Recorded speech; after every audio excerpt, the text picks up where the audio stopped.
Бүгін матистерімді обработка жасайын деп жатырмын. Мына марганцовкаге актара қостым.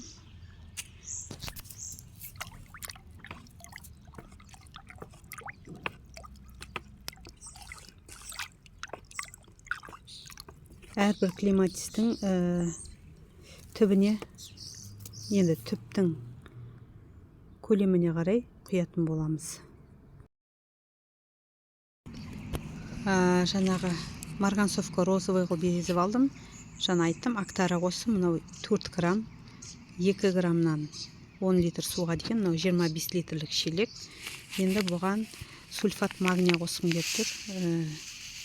2 қасықтай, 2 ас қасықтай барлығын араластырып клематистердің түбіне құятын боламын. Өйткені клематистер ылғалды көп жақсы көрмейді. Сол себепті осы нәрселерді бір қосып құя қойғым келіп тұр. Егер қайта су құятын болсақ, бізде кеше жаңбыр болып ауырып қалады. Сол себепті мына марганцовканы ауырмау үшін болашақта бойындағы неше түрлі грибоктар болса, соларды жою үшін құятын боламыз. Және бұдан кейін бір 10 шақты күннен кейін тағы да подкормка жасайтын болам. Басқа да фосфор, калий сияқты азот құрамында сол азофоскымен жасайтын боламыз. Одан кейін жаңағы кәдімгі известковый молочко дейді. Соны да құятын боламыз.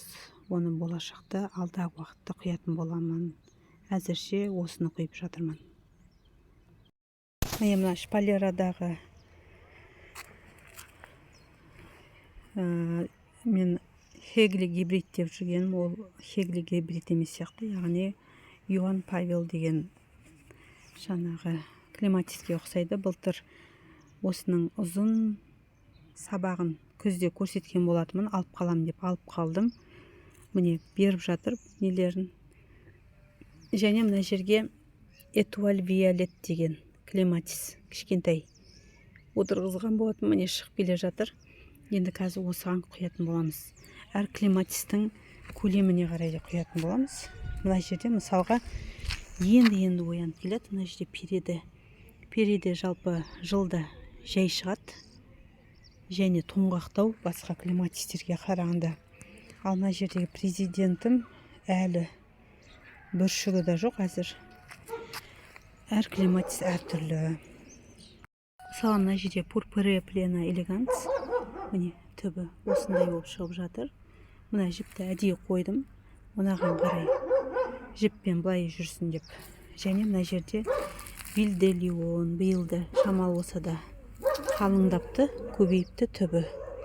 Міне әдейі осылай қарап байлап отырасыздар. Мына жерден берген. Өткені мен оның бір мынандай талын бетіп айналдырдым. Содан шығып жатыр.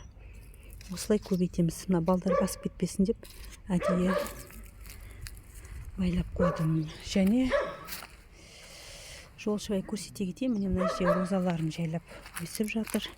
Міне мынау да Comtesse de Bouchot деген клематисім. Бұйырса мына жерден ба қиятын болам. Қолым тимей жүр, қиып алып жаңағы көбейеді сол кезде мына жерден беретін болады. Осылардың барлығына қазір қиятын боламын бұйырса. Бұл енді келесі күн. Менде былтыр руж кардинал деген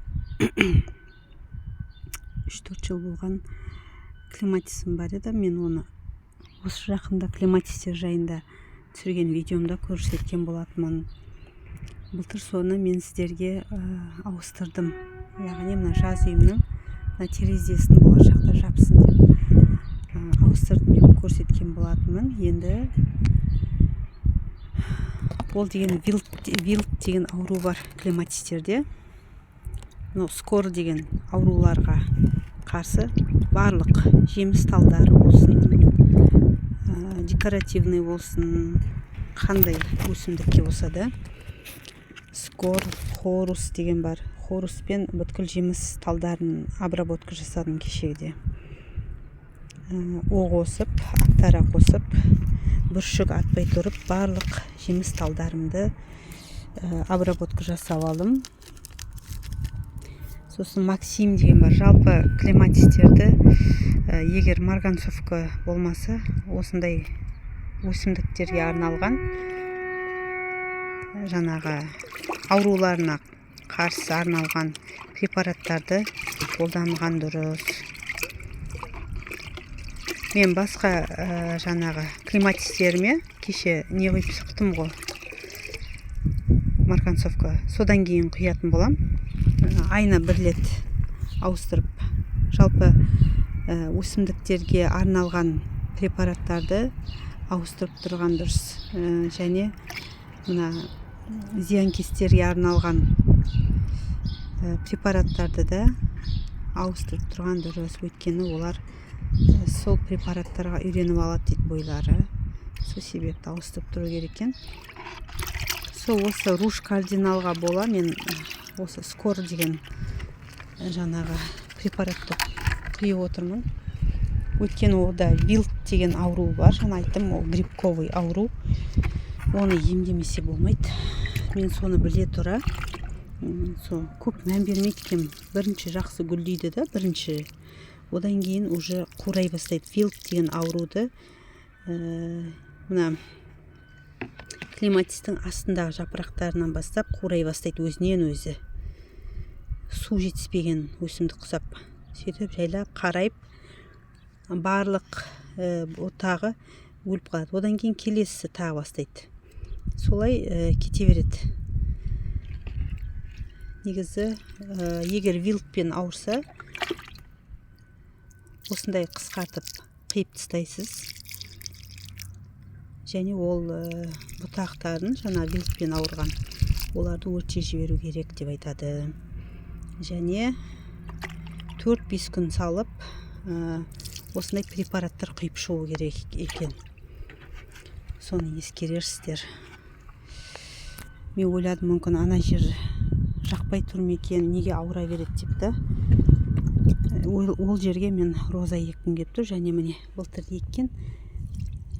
Мен бұл туралы да көрсеттім. Мынау розарий ма? Ұмытып қалып тұрмын атауын. Клематис бұл да пурпуре плена элеганс сияқты өте андай мощный дейді ғой. Өсу қарқыны жақсы клематистердің бірі екен бұл. Оның да ұсақ гүлдері бар. Сол пурпуре плена элеганстың түсіне ұқсайды, бірақ не? Махровый сияқты, шашақ. Мынау жерде пурпуре плена кішкентай. Оны да сатып алған болатынмын. Міне өсіп болды. Міне енді шығып келе жатыр.